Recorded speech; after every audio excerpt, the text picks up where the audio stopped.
लें जी सर, अब तहरीक इंसाफ नेपाल तर्ज के ऊपर पाकिस्तान के अंदर भी इनकलाब लाना चाहती है।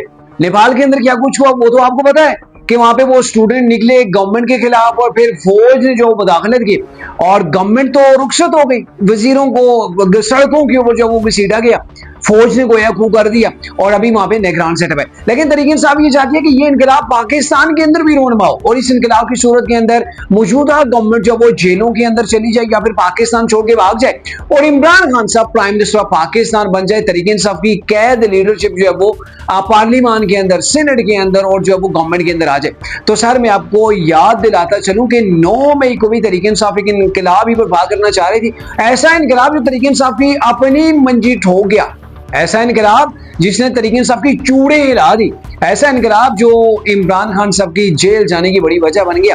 तो ये इनकलाब पहले ही तहरीक इंसाफ के गले में पड़ चुका है। उससे पहले खान साहब वो जब उनकी गवर्नमेंट से रुखसत किया गया था तो वो पाकिस्तान को श्रीलंका बनाना चाह रहे थे, लेकिन खान साहब के तहरीक इंसाफ की बहुत सी ऐसी अधूरी ख्वाहिशात हैं जो मुकम्मल कभी नहीं हुई और इंशाल्लाह होंगी भी नहीं।